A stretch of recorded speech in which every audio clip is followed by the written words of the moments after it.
Let us begin our study with consecutive numbers. Quick trick 1. Consider any sequence which has a count of odd numbers in it. That is, a sequence of 3 numbers, 5 numbers, 7 numbers, or 9 numbers, and so on. In such sequences, the average value will be the middle number. It is very simple. Let me explain this with some examples. Consider a set of 5 consecutive numbers starting with 4. 4, 5, 6, 7, and 8. The average of this set is equal to 6, which is the middle number. Next, consider a set of 7 even consecutive numbers starting from 8. The numbers in the sequence are 8, 10, 12, 14, 16, 18, and 20, and their average value is 14, again the middle number. Similarly, consider a set of 5 consecutive odd numbers.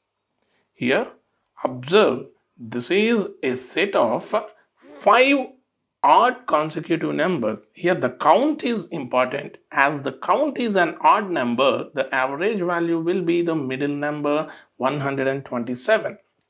Let us have a look at some non-consecutive sequences. Here we have one such sequence, and if you observe the sequence carefully, any number in the sequence is obtained by adding a value 5 to its previous number. For such type of sequences also, the average value will be the middle number. The only point here is we must have an odd count. Next, consider another small sequence of 3 numbers 40, 32, and 24. In this sequence, the difference between any two successive numbers is 8. Here also, the average value will be the middle number 32. So, here we can draw a beautiful conclusion. In a certain sequence of numbers whose count is always odd, the average value is its middle number.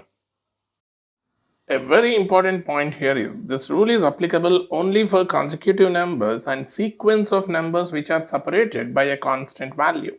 Remember, this rule is not applicable for a set of random numbers. For example, consider a small sequence of 3 numbers 7, 11, and 25. This is a random sequence where the average value is not 11. Similarly, consider another random sequence 1, 3, 5, 9, and 16. Here also the average value is not 5.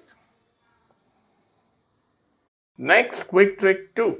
Now consider some sequences which gives a count of even numbers. These are the sequences having 2 numbers, 4 numbers, 6 numbers, or 8 numbers, and so on.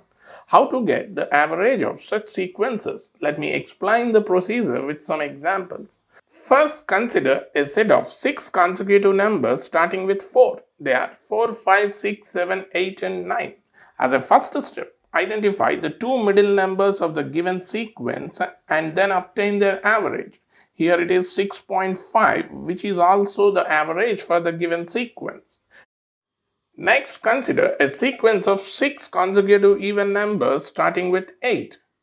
As a first step, identify the two middle numbers. Here they are 12 and 14 and obtain their average. That is 13, which is also the average of the desired sequence. Consider another small sequence of 4 consecutive odd numbers. Here also, identify the two middle numbers and obtain the average. Here the average of 125 and 127 is 126, which is the average of the desired sequence.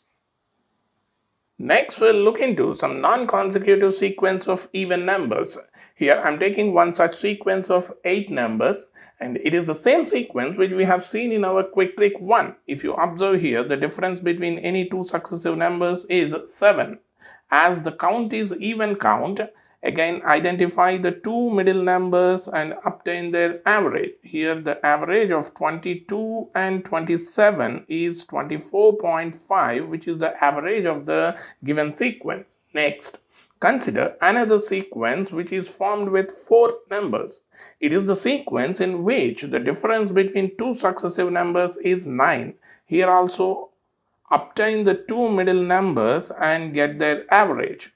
That's average value is 31 plus 22 by 2, which is equal to 26.5.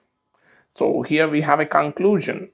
In a certain sequence of numbers whose count is always even, the average value is the mean value of its two middle numbers. Next, we have another observation. In any sequence of finite numbers, the average value can also be obtained by taking the mean of first and last numbers. Try this with all the sequences that we have studied so far in trick 1 and trick 2. Remember, this rule is also not applicable for groups of random numbers.